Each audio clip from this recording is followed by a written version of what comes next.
Hey, greetings, y'all. Trust you're doing well. Hello, everybody. Trust that you are all well. Welcome to this broadcast, one in which we seek to keep you, as Guyanese, informed. Any drum piece indicates maybe you hear me clearly and you see me clearly. As you see the title, we work. I work. I'm in the sun. All right? On a job site. So let's have a brief conversation today. For Ghana movement fields. Because I must say I'm thankful for your support and all of the encouragement I received from you regarding the selection to be Prime Minister candidate. Congratulations to my sister Manza, my brother Darwin Bess, and to every candidate who would have been selected and nominated to represent the people of this country. Are you hearing me clearly? I am at work. Hey, y'all. So it looks stranger. Somebody who's supposed to be a Prime Minister candidate is in the sun. Let me flip the camera to show you what's going on. All right? Reconstructing a bond. So that's one compactor. That's another compactor, mine. And we're actually compacting sand, recasting footings and so on. So, yeah. I actually work. I'm not in an office and I don't despise anyone's job. I'm just telling you what it is. Right? We're at work here. See that? We're casting a footing for a ramp. On the job. So why am I sharing this with you? I came to be live with you this morning so we can have a little chat about what do I do? Because some people may ask, when they hear I'm into construction, you need to know what it entails. Hard work. Hard work in the sun. Sometimes hard work in the rain, depending on what you have to do.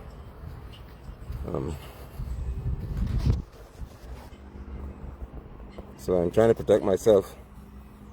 So you may not be seeing me hopping on many broadcasts, although I promise to do quite a few. But this is why I'm at work. Okay? If you don't see me coming on in the community a lot or so on, every minute of the day, it's because I'm at work, working as hard as possible. I do not receive a pastor's salary from the church, although I have a right to do so. I don't. I work in the sun. I work. Okay? So, for me, it's all about having those who have need receive it. So for Core Ministries International, most of our budget goes to benevolence, which is to giving to people, helping those who have need, who are in need. That's it. All right.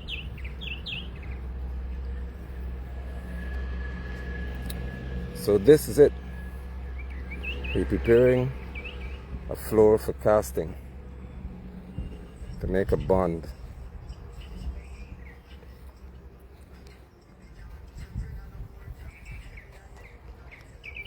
So, to maybe just have a little conversation with y'all. Right. Now this may hurt some feelings, but I have to today. I had done a post the other day about the lavish lifestyle that the PPP members and ministers, and I showed a pre-manic chance sunglasses that cost between 150 to 155,000 Ghana dollars. And some people, I know some folk would not have understood the message, so I make it clear for you all today as well while I work, while I'm hard at work. And that is that, we slowly come to the beast, Madonna. You of course, we'll be on the trail, all right? We'll be on the trail. But I'm just showing you what my day is like.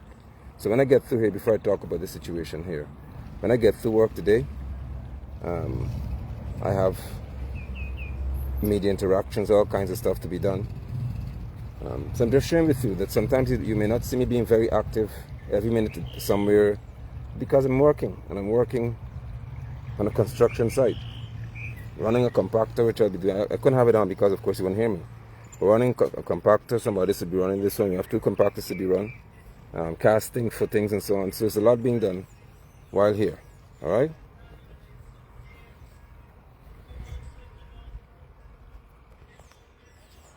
So, as I said, let me break it down for those of you from the PPP camp who want to make this what it's not. See, the very first problem you have, and I don't know how to broadcast about that, it's sometimes I feel pain for Priya and for Barrett and Irfan and them. It's a painful thing when you have a minister of education who doesn't know the meaning of the word sexist. That alone is a calamity. We have a minister of education, she was being paid to do that, $1.7+ million per month, and Priya does not know what the word sexist means. I was frightened when I read her indirect comment, and then don't attack my sister. There's no politics in me here when it comes to certain things. Amanda is a sister of mine. Bibi is a sister of mine. All of those who, even from other parties, who are against y'all, they're colleagues. But some people, I view them, for Ghana movement, as almost a family. That's what you feel when you're among us. The love, the respect, the value, the understanding, the willingness to listen. There's no one man like Barrett calling the shots and everybody have to tuck the tail between leg and run. It's about us respecting and valuing people. Shazan, Joshua Bissoon, others, these are brothers, sisterly love we have for our brothers and sisters in Fort Ghana movement. Darwin is my brother. That's how we are. That's a brother to me. Francis likewise, all of them. I don't want to keep mentioning everybody's name now. Of course, Malika is the one and only boy. Malika could call me and told her, well, listen, whatever you tell me to do, that's it. It's fine. Just tell me what you want, and I'll do it. I'll do it, ma'am. So hello, Malika. Hello, Randy. These are people who can contact my number anytime, because that's how we are. All right? It's a family. And why am I saying that? Because every Guyanese who is affected by the PPP and their wickedness, you're family. That's how we have to see ourselves. One land, one home. We live under the same tent. We live on the same house. The beautiful rainforest, that's our home. The coastal plain is our home. The Rupununi savannas, that's our home.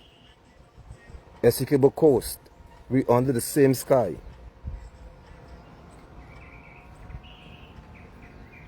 But to know that you have a minister of education who does not know what the word sexist means, it's a tragedy. Sexist speaks to having an attitude, let me define it for you all, please, of discrimination against someone because of their gender, especially women. Do you hear that? What does that mean? It doesn't mean when you speak about a female's behavior. To be sexist is what the PPP happens to be, which is, for example, when Dharmlal told Natasha Singh Lewis in Parliament, in the House of Assembly, the most sacred hall, the highest ranking position you could have apart from president is to be in the House of Assembly. And Dharmlal, the accused rapist of the little girl, told a member of Parliament she needs a dildo. You remember that? Let me help you to understand what sexism is about. Priya could not condemn Dharmlal. Come, Priya, come. You know, don't go to a man, so come to me. Priya could not condemn Dharmlal. Couldn't. Parag couldn't. Susan Rodriguez could not. None of you who sat there could not condemn his behavior. Why? Because Barrett is sexist. Let's talk about that. The head of your list would drag you out of the parliament if you only decide to do that. Is it not true? Let's talk. Since you're in a campaign mode, let's campaign now. I'm going to her behavior and the elitist behavior of all of them in the PPP. But let me define sexist for you all. To be sexist means that you hate the fact that a woman is able to do something, so you essentially cripple them. They cannot function. They're not allowed to make decisions. Forward Ghana movement has on our list 67% female. We have created history having the first female, first ever, differently able, I don't call them disabled, differently able person on our list. The first ever. And she's a female. Not just a female that's younger than 30 years old. A young lady. Well, you all call her a little girl. No, she's not a little girl. She's a Guyanese with a brain. and we're sexist. Listen, man. If Priya is and Jagdio, Irfan are not some of the most, oh Lord. Anyway, let me help the Ministry of Education to understand the meaning of words. All right, let me help you. I'll take some time. It's about the race. Let me help in the truck. Let me help you, Priya. Because what I realize is that you don't know what words mean. Remember you said that she is a preposition? Remember, Priya, you said that she, you're a Minister of Education, you said that she is a preposition. Preposition means it comes before something. So on is a preposition. Lord. Oh boy. Priya said that she, a pronoun, Priya said is a preposition. And you are a Minister of Education. But I'm speaking to your behavior regarding this attack on a man's Walton Desir. I said, and let me break it down for you all, that the PPP, for years, this is not when I became a part of Ford Ghana movement, this is not when I became an appointed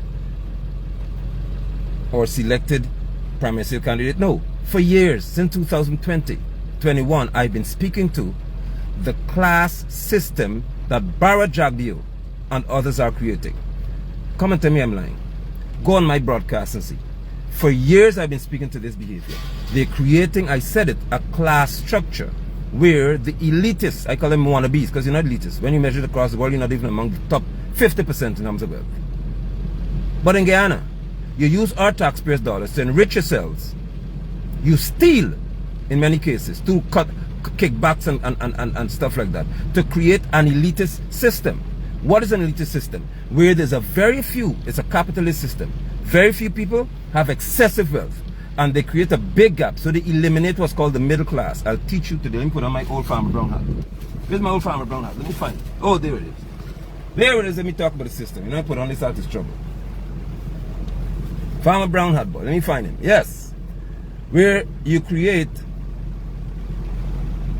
a system, and in that system you economically oppress people.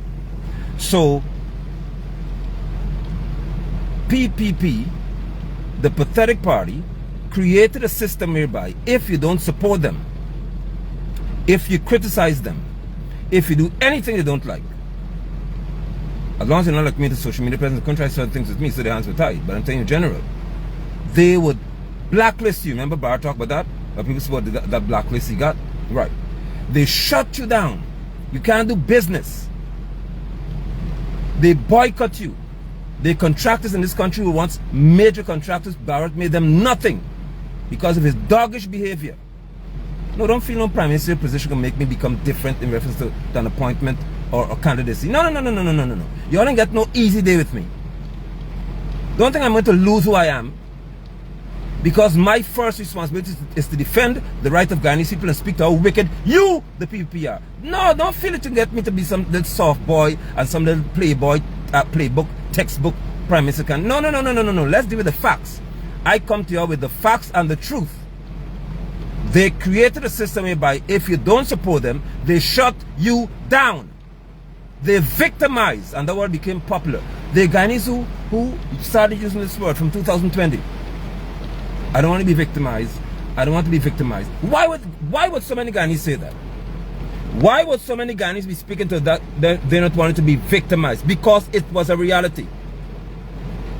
They tried to eliminate the middle class. So what they do in the elitist system is you have the upper class and you have a very, very, very thin layer called the middle class. Then you have the lower class. That's what the PP created. So in the lower class, you have to always rely on them for survival. What do you call that? Cash grants. You all still here? I'm here in my Farmer Brown hat today to teach you all about when this hat goes on, it's education time. I haven't lost it. When Farmer Brown hat goes on, it's education time. You can learn today. You would sit and learn Priya. You learn Sonia, you learn Bharat, and your family. If I knew another story, I don't know if you could learn anything apart from being mendacious, which is to lie. and also to be facing 19 fraud charges and have strategy used to get you out of jail.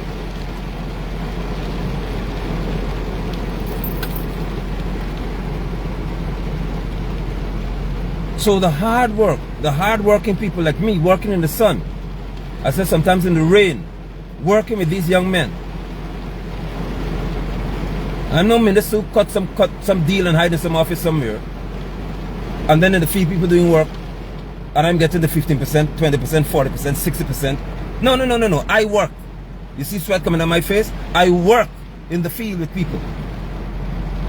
Oh, you all want to call them scraper. I work. They work with Genesis Construction Logistics Company. They work.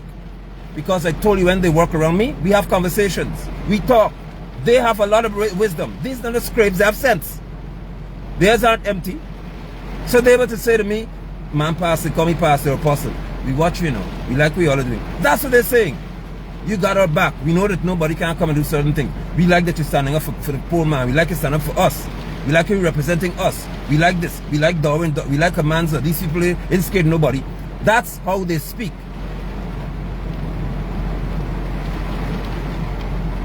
So let me talk about the class system this people created. This wicked bunch. They shut you out of contracts unless you're on their side. They cut off your supply of money unless you're on their side. Then they go and choose people who don't know anything. Just to have their name somewhere, say, okay, then good. All right. What you need to do is collect a contract in my name. Remember I told you about them? Right. Collect 5 contracts in different names.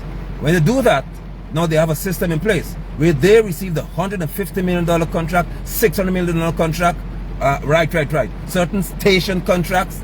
Exactly. But they have to get the bulk of it. That's why the job can't be done. Because they have to be paid from the procurement. Y'all come down my tree. They have to be paid from what is called mobilization. Wicked set of people. So when a contractor receives 30% or 40% of the mobilization, which is money to start your work, the ministers have to get their 15% from it.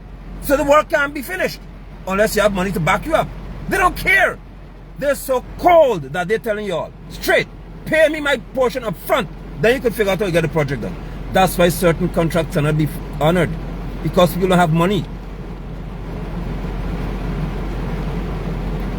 So, Madam Minister of Education was strutting around the place when teachers were on strike in the sun and in the rain for 75 days. She hopped out with that bag, that pocketbook as you call it, in teachers' faces. Have somebody fetching her bag because someone under her. Showing teachers that you are demanding a better wage, just a percentage higher, so you can live better. Y'all on his prayer was arguing with the teachers, disrespecting them, belittling them, while she was hopping around the place with her luxurious lifestyle on display. That is called insensitivity. It's not called being working hard. If you don't have sense, you'll get sense today on my broadcast. I don't play with y'all. It is called being insensitive. Where a teacher who stands in the sun, who was standing in the rain, is earning less than your bag cost. And you couldn't say, man, it wouldn't look good. This is not a good look. Let me go talk to them. Why do you think these wicked politicians will roll up their sleeve and take off the tie and come to you looking normal like you during election time? Because that's the only time they want to look like you. To say, well, you know, I'm a down-to-earth guy. They go in your garden and try to say they're picking some cherries with you or turn up some soil. They have to take photo. No, I work. So there's no photo up. I'm on the job now, in the truck working. When it's something, I'm back outside, running a compactor, pushing a barrel, spreading some sand, wetting, picking up levels. Right. So there's no time and I have to just go on a job site to pretend that I'm working and hold a shovel to show that I'm working. You all begin to get the point yet? So when Barrett and Afan have to go out in the field and somebody else have a brand new spade for them to hold and act as if they're turning the sod. I build buildings, road. Hello, somebody. Drive a sand truck to bring sand for people. Offer advice for free.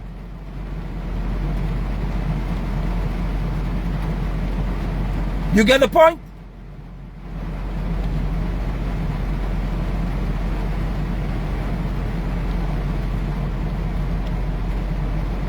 So Guyanese can relate a little better to somebody who they know is within their community, working very hard, making an effort to improve the life of other people without being insensitive and wicked.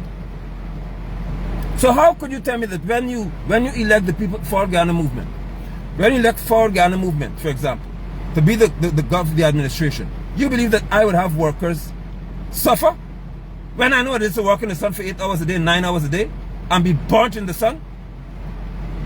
When I know what it feels like, that's why I do it. To have to push a shovel or a spade in the sun all day. Sometimes when the ransom breaks down, you have to mix cement with your hand. Or sometimes for hours you mix in cement. You feel it. Who feel it, as they say, who feels it knows it. You think that when I get through, and should we be asked to lead the country, I would look down on workers when I'm one myself? You get the point yet? Priya has never taught in a classroom. I get ready for you now, because you should have left her hands alone. Priya has never taught in a classroom for 20 seconds. So she can't know what it feels like to stand before 30 children. No fan in the classroom. It's hot, humid, and somebody talking all the time. Some mother didn't train the child right, some father wasn't there. The child has all kinds of problems. You have to deal with so many personalities in the classroom. She doesn't know that. Priya is not a trained teacher. Priya is not even a graduate in anything concerning education. But she's Minister of Education. So she could disrespect our teachers because she never had experience to teach anywhere. I spent 18 years in education. So I know what it feels like to be in a classroom and have to deal with personalities and parents. So you expect that if we are elected to serve in this country, that we will not feel what it feels like, and I'll be quiet if anybody wants to disrespect y'all? No. So my point was that there is no way that anybody could stand in front of your face to tell you that you deserve as a teacher 8% increase in your salary when her pocketbook or handbag costs twice as much as your salary. It is disrespectful.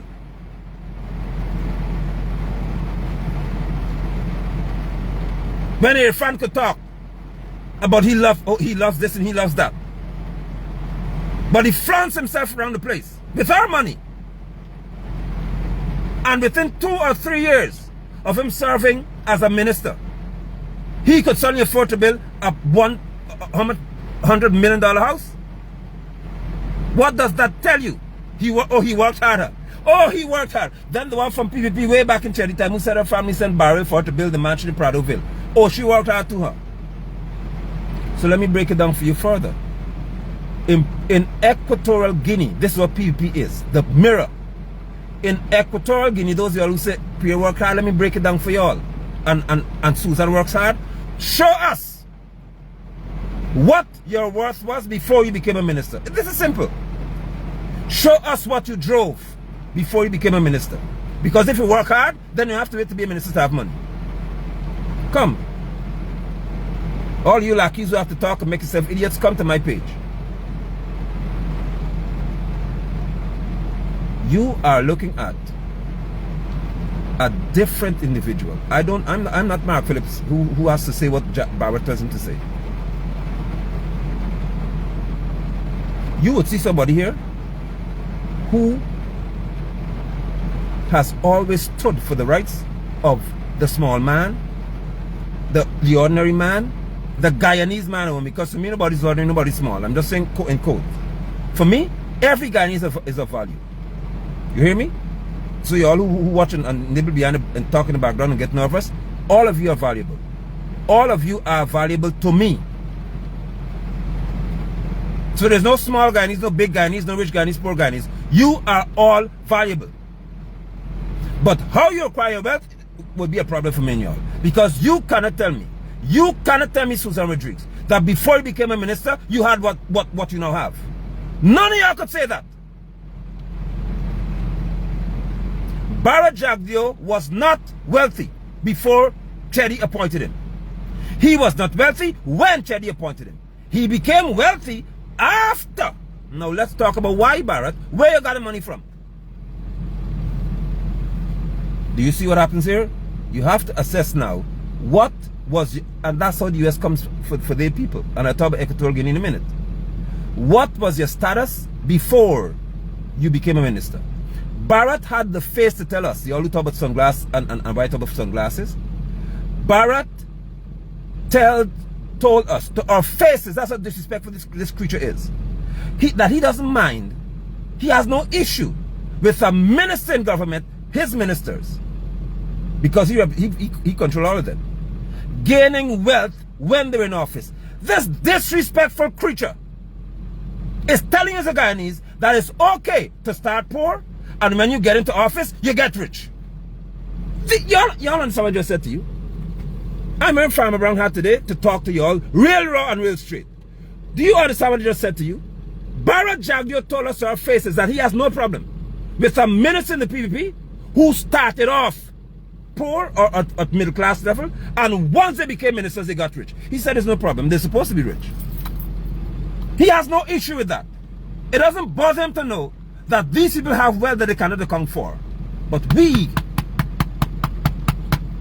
Guyanese, understand where you get the wealth from. So y'all ain't getting no free pass here.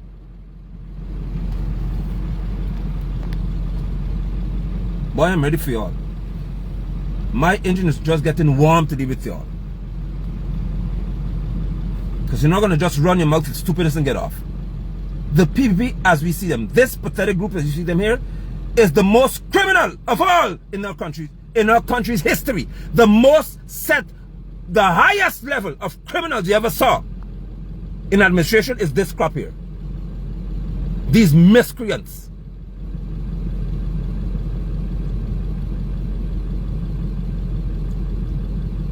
So when a minister could walk the road in front of teachers, flaunting and flossing is the word they call it. This is the street slang. Flossing. A bag that costs more than a principal, than a head teacher salary, you are disrespectful. Especially when you tell them that they shouldn't be arguing for money since they got because we pay cash grant, and since they have new schools, because people could take school to the market and buy groceries. That's how disrespectful you are. So those who want to miss my point, thank you, because I'll deal with you for what you want to be, which is stupid. When you want to be silly, I'll deal with you live and in person. Because you know you got the point, but you want to play your silly just to defend Priya and Barrett, I'll deal with you all. When you have got a minister in government who looks at people to say, your salary as a principal of a school can't buy this bag. So in other words, what the principal earns for a whole month, you could buy in 1 minute in a shop and leave. And you don't see this being insensitive.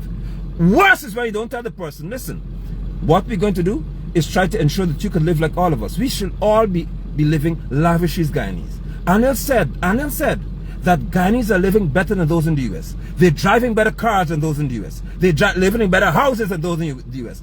Can Anil name 2,000 Guyanese out of 800,000 who live better?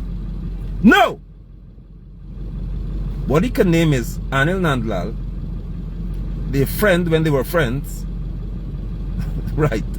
Bobby, who miraculously got shares in a national project that's more than the government share, or whatever it was, who was able to get our textile mills and all that kind of stuff. Yeah, right, those people. They're friends. They can boast about living better. But can you name one teacher in Guyana, Barrett Jagdeo, A. Finale, Priya and all of y'all, Susan and all of y'all, Ejil, can you name one teacher who lives at the same level or better than teacher in the USA? The teachers in Guyana are paid the lowest in the whole region. You sick, insensitive people. Teachers in this country who, when we decide to leave, for example, I serve as high as a principal in the Bahamas. Why must we have to leave this country to earn what a teacher in the Bahamas earns? But you say that we drive better and Guyanese have better houses? No, y'all do. Because you've done enough to the state to pilfer our funds to have the lavish lifestyle. That's the point I was making.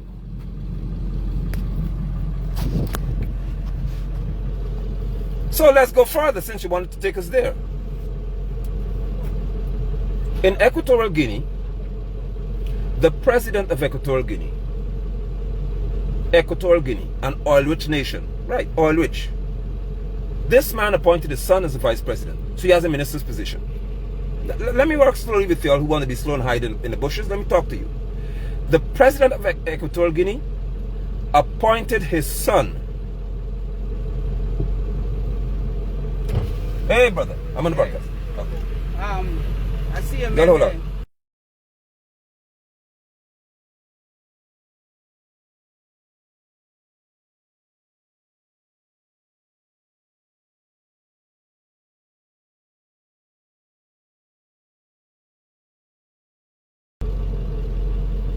Alright, I'm back. So forgive me if I'm at work, so I have to stop and speak to people every so often, right? The president of Equatorial Guinea didn't work hard. His son, he appointed him as a minister, actually a vice president. The son of the president. So some people said, well, you know, whoever is from a rich family and that's how they got money, lies. Because they were not living this lifestyle before.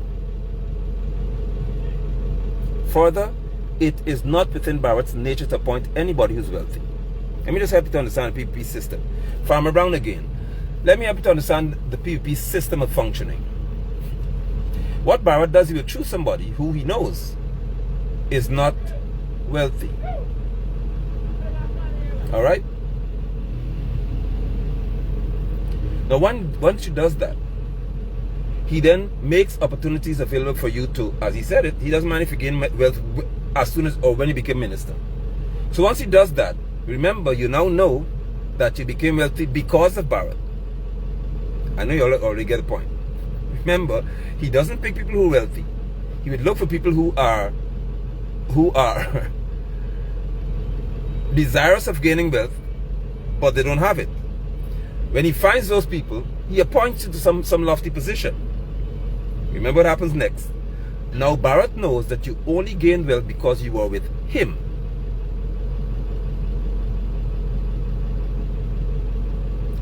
Do you see that none of them could ever criticize Barrett publicly?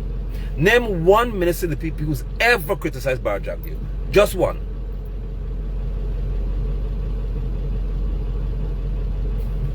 You get the point? I know that I'm speaking to wise Guyanese. I don't speak to stupid people. So I know I'm speaking to wise Guyanese who already get the point. I know you'll understand where I'm going with, right? I know you understand. So he has a knack for appointing people with criminal records, criminal behavior, and those who are poor or who don't have the elite lifestyle. When he finds you, he says, come. Once he does that, he knows that if he gets you off from some criminal charge, you owe him your life because you could have been in jail. He could always pull the plug again on you. If he knows that you came here and you were not wealthy, but you became wealthy as a minister, he knows where you got the money from because nothing is unknown to this creature. He ensures he gets your files, as you call it. He must have the scoop on you. So they got about him because he got secret for them. You get the point. So the president of Equatorial Guinea found his son to be the vice president. This boy is worth $300 million US. It got so bad where the US said, we fed up with you. We tired of you with this nonsense. And the French said, no, you're ridiculous. You know what they did to him? They seized his yacht. They seized his mansion in Monaco. They seized his Gulfstream jet worth $35 million US. They began to take his assets from him because they said that you are ridiculous. And I'll get to the point that y'all want to miss on the PPP, but I know you didn't miss the point. The US and others said the reason why they went after this guy is because the same oil-rich Equatorial Guinea has got a poverty rate of 76%. Y'all swallow that. Take your time and swallow it with a glass of water. Oh, she works hard, Bart works hard, whoever works hard, they can buy what they want. Why do you have a situation whereby in Equatorial Guinea, the CIA and others said we have to investigate these people? Because there's no way that 76% of the population can be so poor that they can't afford a decent meal. But the vice president, his hard-working father, and he's a minister in government, so he works hard, could be worth $300 million. His cars alone are worth 11 million US dollars. 11 million.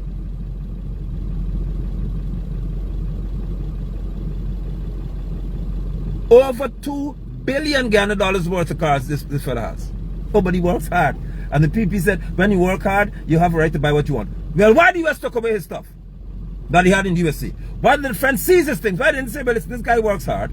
He's a hard worker, so we shouldn't envy him. We should leave him what he has. The people knew that the wealth he garnered did not come from decent means. It came on the backs of people who they have suffering, and they said that this is wrong. Now let me come to Guyana. Guyana has about a 46 to 50% poverty rate. If you didn't know, call Barrett, who Burnham sent to Russia to study. Call him, the economist, who doesn't know about an economy. You're an economist and can't have 1 pound of sugar produced in Skeldon Estate. You invested over 200 plus million dollars US. Put us in debt, and you can't produce 1 pound of sugar from Skeldon. You could talk about economy. Y'all closed down more estates than anybody else. Y'all to put sugar workers out of work. Granger ensured he paid them at least severance. And y'all know Granger's not my boy. Because of Granger should have done with y'all, he'd get you hopping around like kings now. If Granger dealt with y'all that he should have dealt with y'all, you'd never be where you are today. So that's why I have an issue with him. A major issue with Granger. Because what I wanted to see him do to y'all, he didn't do, but don't think he'll escape. So you, Mr. Barrett, who went to Russia, Burnham sent you to study, and you want to call yourself economist? Let's talk about economy. How could you have ministers in your government who are living a lifestyle whereby a piece of clothing or accessory costs more than the salary of a trained, qualified teacher? And you don't have a problem with that. And y'all don't see the problem. How can you have a system in your country where one set of people could buy Ferrari, Corvettes, and another set of people can't afford to buy a simple 2005 Toyota? And you don't see that as a problem? And you don't see that as a problem? Y'all are wicked people.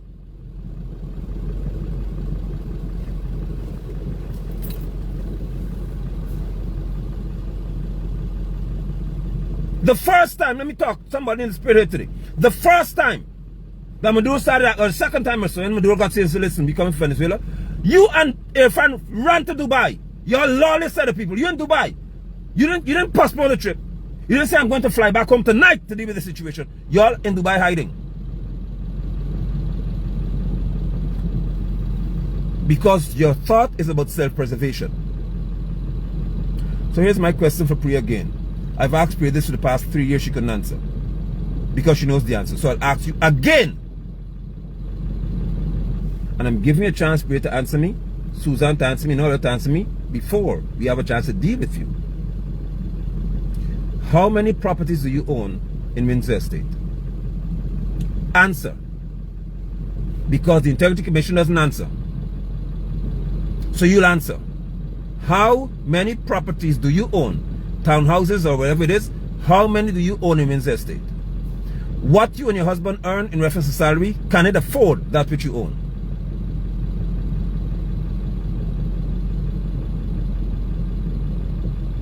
Answer. Susan Rodriguez, Minister in housing, that ministry? How many properties did you own before you became a minister? How many did you own after you became minister in housing? Did you gift yourself or cause yourself to be able to buy any plot of land in this country that's for commercial use when you were not qualified to do so? Answer.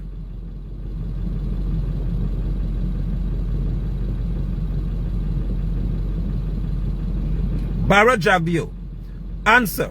Why is it that China Railway Corporation Caribbean, just a little name handle put on there, a sanctioned company, China Railway Corporation is sanctioned. If you didn't know, now you know. They just add Caribbean, which makes a whole new company. Good, right. Why is it that this is the only group for years who could have built major roads, major bridges? Why? Answer.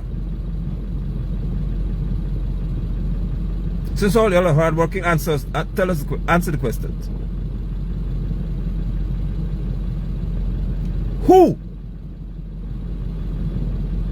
is responsible for Mr. Darwin Best not having his fuel license today? An African descendant, hardworking man who paid his taxes. Over $1 billion in taxes per year. Why did he lose his license? Answer.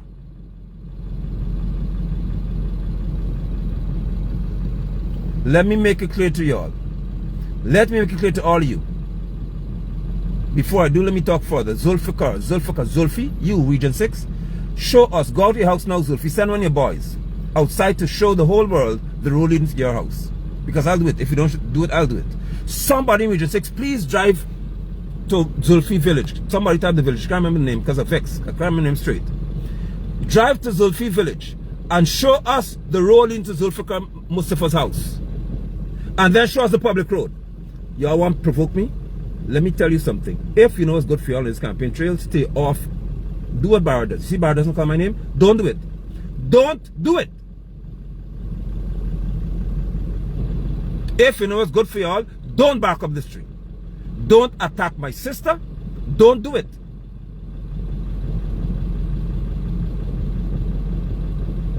Because you know I ready. And I tell you before, when your hands are clean, you can talk hard. I could talk as loud as I want.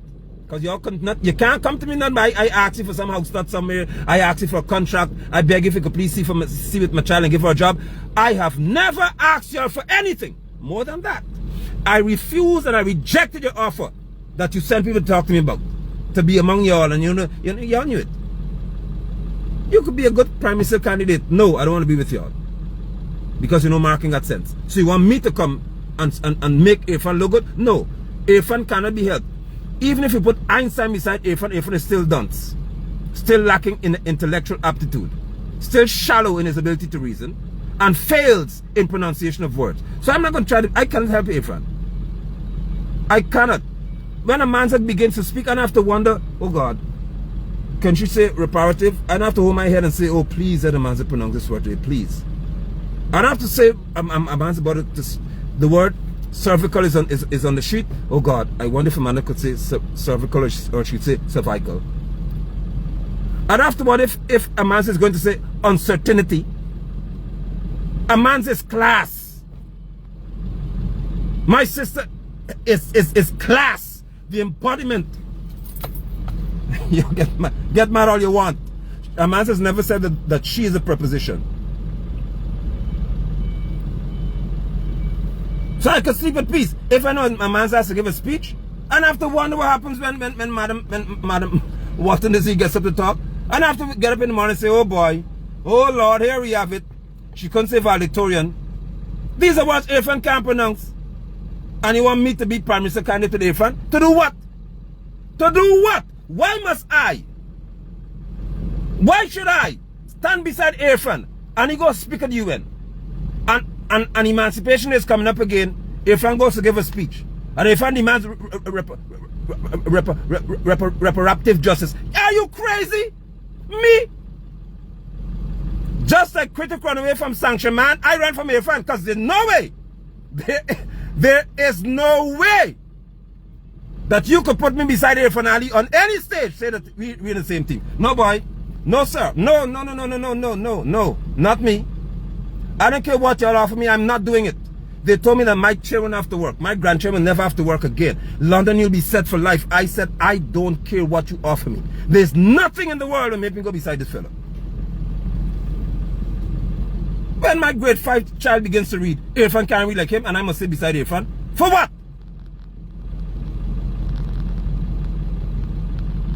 The first semi-literate president in our country history is Irfan Ali.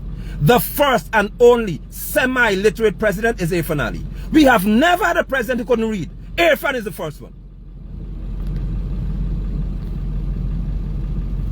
Right, Amanda? Listen, let me give you all something to work with. Since you want to talk, tell Barrett to organize on NCN and every other platform, all them, a debate among presidential candidates and prime ministerial candidates. Bring Mark Phillips. Put Irfan and Manzi to debate. And the first night of the debate, we have to have pronunciation test. A vocabulary test. Listen, let me plan the debate. The first night of the debate, for presidents, we have pronunciation. Can you say this word? And you have flashcards. What's this word? Reparative. That's Irfan. That's Irfan. When my sister, who's the embodiment of class, we say reparative. You hear that? Reparative. Amanda speaks with such class, such poise, that she could dismantle Irfan, and Irfan can't even know she's been embarrassed. When Amanda tells Irfan certain things, when she says Irfan Ali, you are pathologically mendacious. What do I mean? Oh, thank you, my sister. I appreciate the compliment. When Amanda tells Irfan in the debate, you are pathologically mendacious, Irfan says, oh, thank you I really appreciate that compliment. I know that you think highly of me, when she's actually telling me the pathological liar.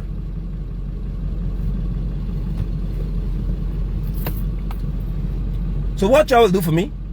Please, go in front of Zulfikar House and take a photo of the road and how wide this road is. Then show your street in your community and show how narrow it is.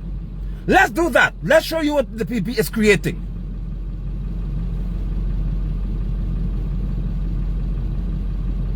So I'm telling you all, when Doran Best opens his mouth, when Doran begins to speak to corruption, speaks to the victimization, he doesn't have to stutter. Doran speaks as a man of confidence. Francis and others. We are surrounded by intelligence. I'm surrounded by intelligence.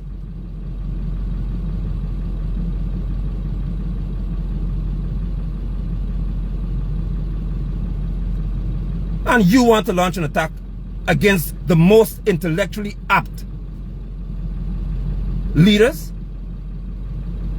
Huh?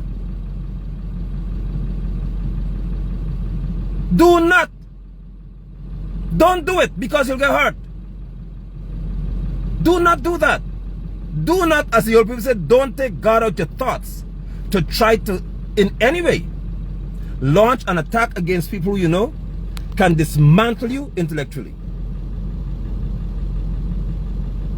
We don't have to grab our phone, see what the word means, and still mispronounce the definition of the word.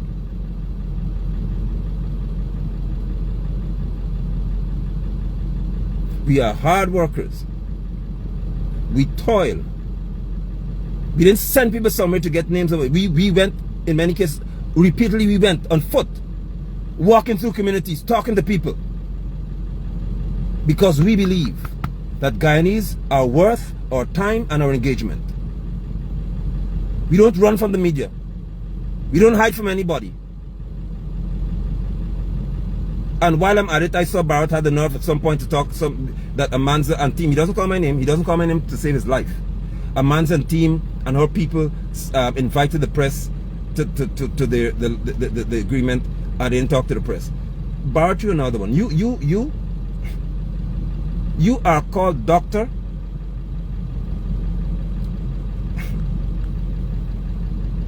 Which violates the tenets of academia. See, Irfan doesn't know about the justice. So let me translate for Irfan. In other words, Barrett is called doctor when he should not be called doctor. It's a fraud title. Because an honorary doctor is not an earned degree. So it's not attached to your title. It's not a handle that you have. It's just that people recognize your work in whatever area. They said he's a champion of the earth. Anyway, right. And because of that, they say we've honored your work. He hasn't done a thesis. Just like the vice president, he's not the vice president. So he steals titles because Guyana doesn't have a constitution that affords us having the vice president. He's a vice president who is lesser in terms of authority than Mark Phillips, who is the prime vice president, the prime minister, who's first vice president.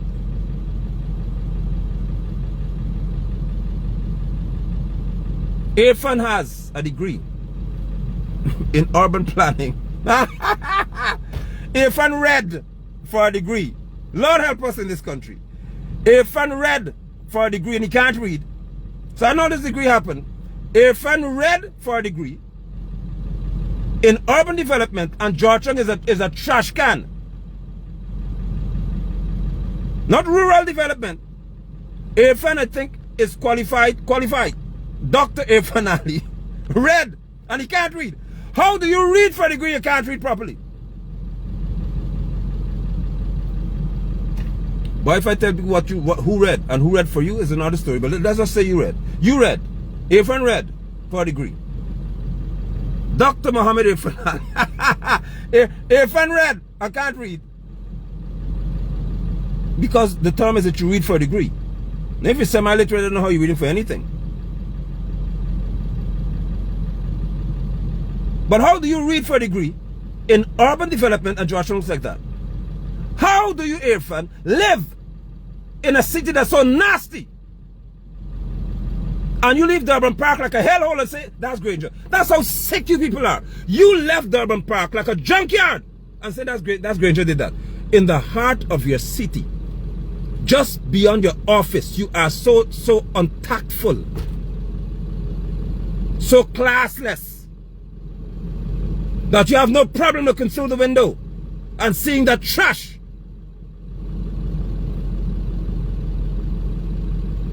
Failing to remember, Irfan, that the street is called, or the avenue is called Home Stretch because it came from horse racing. But of course you don't read anything, so you wouldn't know that. The history of that area is that it was once an attraction for sports. It's called Home Stretch Avenue because it was the home stretch for racing. When horses used to race, that was a race course. But you wouldn't know that because you don't read anything. There was a motorcycle racetrack, I think, around the area as well, because I read. You had a football, a soccer field in that area. But born and bad? So you what? So you what? Granger tried to restore what already was. It wasn't a vision Granger had. It's memory. He knew that Durban Park, that area was a park. But you don't know that because you don't read.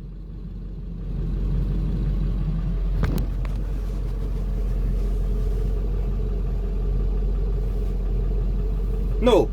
When I'm on this campaign here, on this campaign, as they all call it a campaign, I call it my life. So I don't have to drum up and try to find something to say. I have lived this with you all for 4 years, plus 23 before it. 5 plus 23. And another 5 of silence and fear of dealing with you all. One system all the time for 50 plus years. Almost 6 years, the same thing over and over again.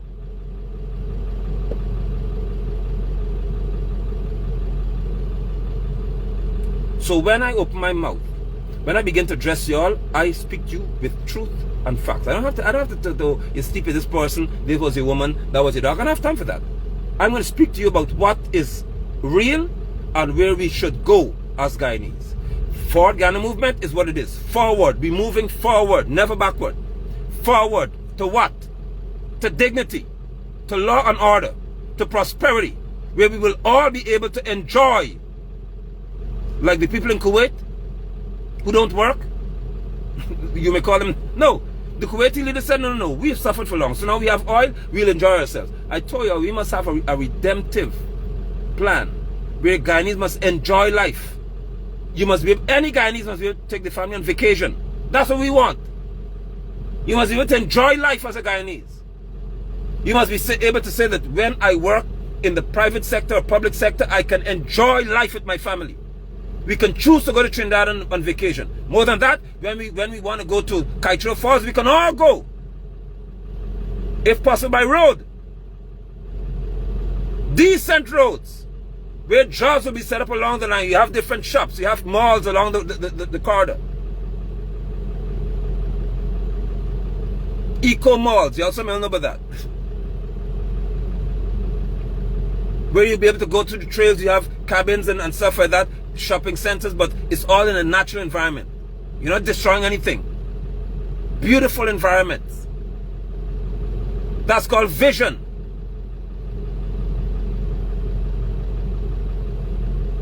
Forward. That's it, Rastaman term. Forward-itation. We are not backward-itation. Forwardness. Upfulness. That's Rastaman. I'm a head ball, but I can't have a Rasta. But I'm the only ball-headed Rasta this country got. Forward. More life.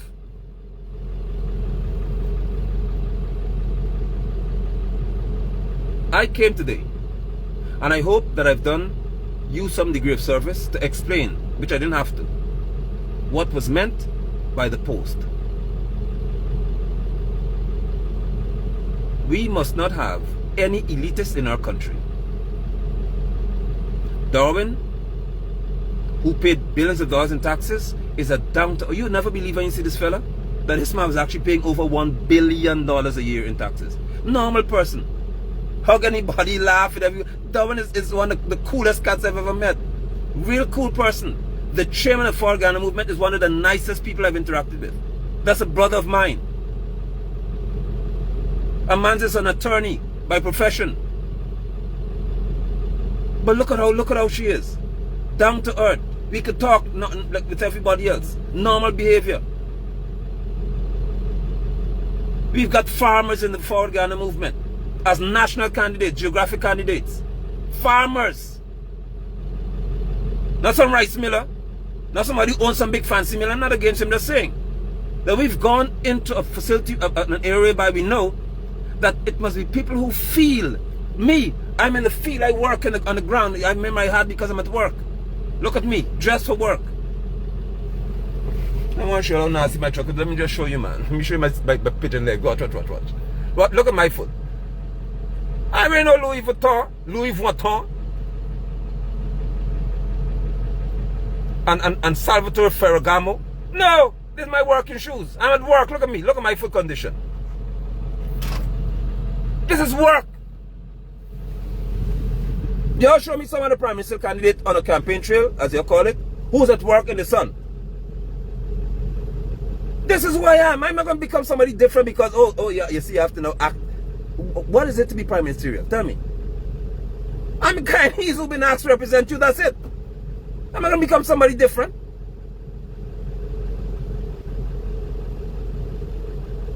So on the job, I'm not the boss. I'm a worker like everybody else. I have co-workers on any construction site. I'm not no boss.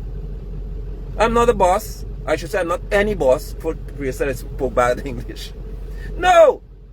I work with the guys in the field.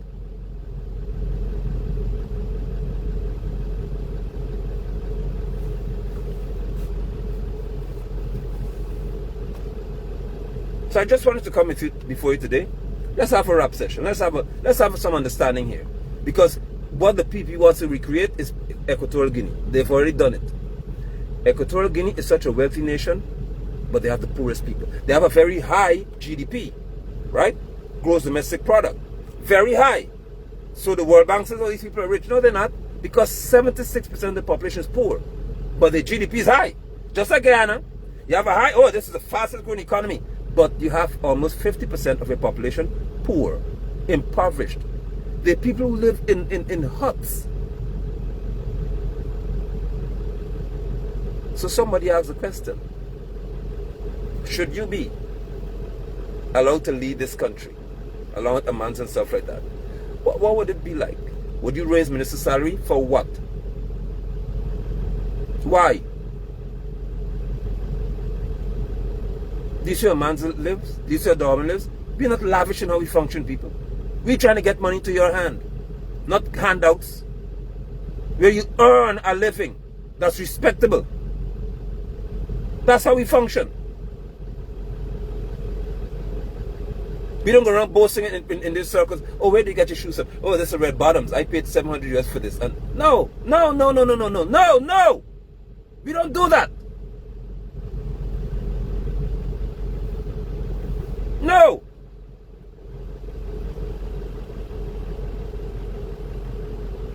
I'm not saying that we shouldn't be able to enjoy our life, but we must all enjoy it together. Please get the point. At some point, every Guyanese, far more than 50%, far more than 60%, must be able to enjoy life, whereby we must be touring our country. Most of you have never seen the kite tour. Some of you have never seen the Rupununi. What we're saying to you is life must be so sweet in Guyana that you can go where you want. That's the point. You should be able to travel wherever you want to see. Enjoy Guyana. So you ask for public transportation? Exactly. Public transportation doesn't only mean ground transportation. We must have our own airline. Let Barrett show you all that. You know, Barrett can't talk about having an airline in this country because they know that their people have gained our money to gain their wealth so that they can invest in other airlines and make money. So they cut deals to have airlines come to this country as well. We're saying no, we must have our own airline. Others could come. So we can, Caribbean Airlines wouldn't crucify us the way they do in terms of how they treat Guyanese in terms of prices. No! Why we cannot have Guyana Airways, our airline? You're the richest country per capita and can't even have a plane? Y'all are shameful people, man.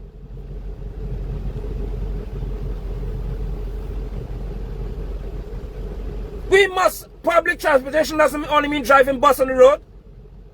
It includes flying, boat, every form of, we must have our Guyana Airways again. We must have it. It's all right to have that.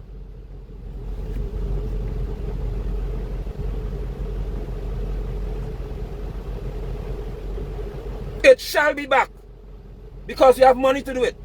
We're not going to go and make some deal with some airline in some company, some country here. They come and bribe some minister, and the ministers then say, hey, listen, as the minister in this ministry, I have the right to make some calls for you. And somebody pays me $200 million. I go and make some deal, and so a new airline is launched. No! Some new service is offered. No! We must have our own airline, our own train stations. Move produce from the interior out to the city, or certain parts of our coast. Maybe our hilly side and clear region, Linden or so, that's connected by road. So you bring the produce from Rupununi by train, it's offloaded onto trucks, truck drivers have a job. So that's job creation again. You transport food and supplies to Georgetown from the factories that will be processing foods. We have a powerful plan for Guyana. You heard me say very soon and shortly. No, we have it. It's there.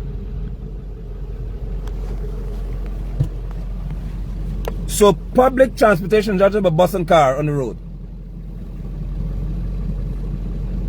If you want to go to the Rupununi, you must be able to get on a train or get on a bus. And as a Guyanese, you travel on public transportation so there's no price gouging and people taking advantage of you. And you travel to enjoy your country. Along the way, you can make stops at Iroquois, you make stops in different regions. You're able to see the beauty of your country. And yes, in the long term, we can bridge Essequibo because we don't say no, we can't. We say yes, we can. Why you have in University of Guyana? Why you have a technological stream? Why you have technology stream in UG and we don't have research scientists? Huh? Why? Because Eddie doesn't know about that. Eddie doesn't have knowledge of construction engineering. He's a pastor.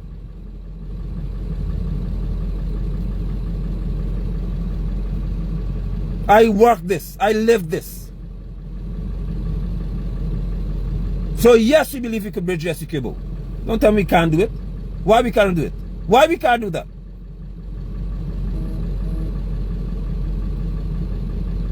Why we cannot do these things? Guyana must be known like China. Impossible engineering. Impossible engineering must be what we stand for. Our youth are intelligent. Challenge them.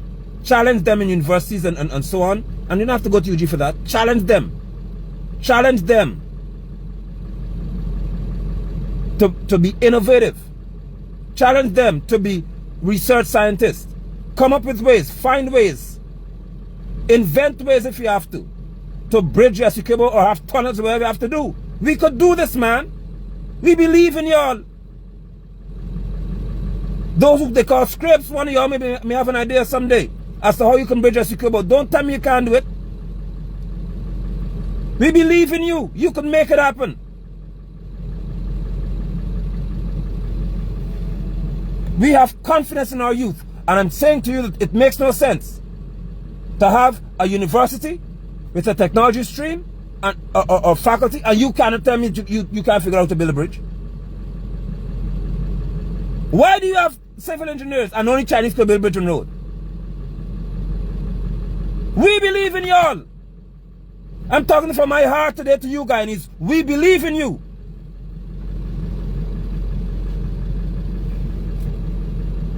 So this is no handout party. There's no handout movement. Oh, take some money here, take some money there. No. We're saying to you, we believe in you. We know you could do it. Roxanne will be visiting all of one. The dust is settled now. So we will be on the campaign trail in terms of moving around, but we're here. And we come to see you all in every part of Ghana we possibly can. We'll come to see you, we'll come to speak with you, we'll be on the ground. I promise you that. But we had to get work done because for Ghana movement is about hands-on. We work when we have to work. Burn the midnight oil. The team worked for over 24 hours the other day. Worked non-stop, including my sister Manza. That's what I want you to understand. 1, 2 o'clock in the morning I could call Darwin up doing something, trying to get somebody. I'm amazed at how we function. Nicholas and others, Malika, Randy, I can't remember, can't call all the names, but y'all don't get mad at me. But the way we work, I'm amazed. Elton, all of y'all, in the field, Conan, so many people out there, Jason, Marcel, Coyola, so many people, different parts of Guyana, working. The Region 6 team, Region 5 team, on the ground. And now that we've crossed the hurdle, it's on, but I'm here. And you'll see me later in the day as well, but I'm here to say thank you. I'm so grateful because some of you want to know what is For Ghana movement up to. Well, I'm telling you. For one, you do not have a presidential candidate who's afraid of anybody. And who's a border cuss. No. We have class. My being chosen to be the prime minister candidate, I wouldn't lose who I am. You all know me. I'm the man with the madman. Then a few PP knows how to make some of my screws go slack to deal with them because they like to provoke. They like to provoke my response, which you can't handle. Don't ask for it if you don't want it. Don't push certain buttons if you don't want me to respond to y'all. Because you don't have any dirt on me. You don't have anything to say that I asked you for anything. And I stole this and I did that. No, I tell you already, man. You have to sling mud. But when you're saying the mud, don't talk by being some ugly woman. Don't do that. You gotta have propaganda, but don't lie and give me some ugly lady.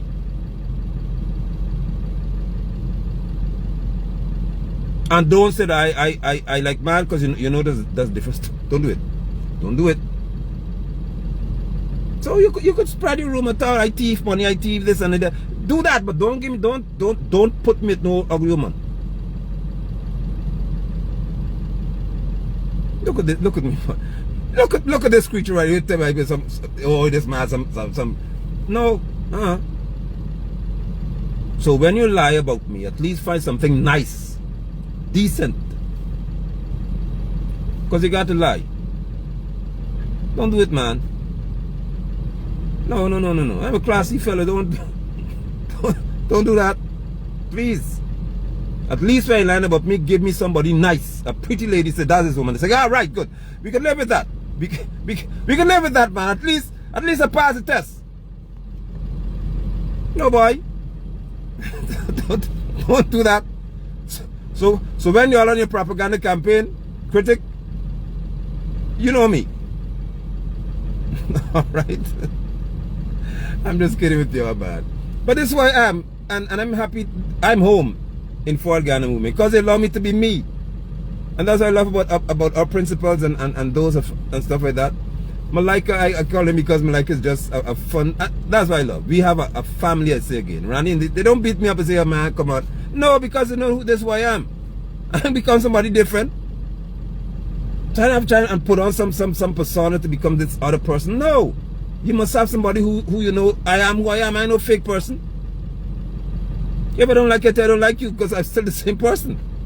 If we cool because I'm the same person. But don't mix my name up in stupidness, man. Don't do that. So I'm asking you, please, on this campaign trail, if you can say some dirt about Nigel London, for heaven's sake, give me something classy to deal with. Don't give me no woman who hug me. I'm asking you, please. Thank you very much. And don't tell me I'm going to man because I don't need man. I don't do the man thing.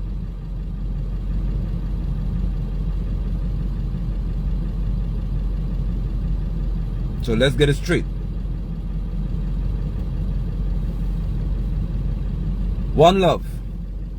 Much love. Region 3 we coming. We coming to y'all. The regions will be, believe me, I tell you this, we'll be traveling to you. Alright? We'll be traveling to you, but I just wanted you to be aware of some of the amazing ideas that we have on the table. It will come to fruition with your help, with your hands. Together we'll make this happen. As we put our shoulder to the wheel, remember the wheel. Somebody share the wheel, show them the wheel right there. Put your shoulder to the wheel. Move Guyana forward. Never backward. Alright? Much love. I love you all. Purple rain. Purple rain, that's what it's about. That's what it's about for us. Purple rain. Much love. Much love. At 4 o'clock, you'll see Malika beating me up in studio. Tell Malika Rani to have mercy on me now. Y'all treat me good this afternoon. 4 o'clock. At 4 o'clock when they go live for Ghana Update, please tell them to be nice. Because I've been good. I've been nothing but good this morning. Alright? Love you guys. We'll talk. Bye-bye.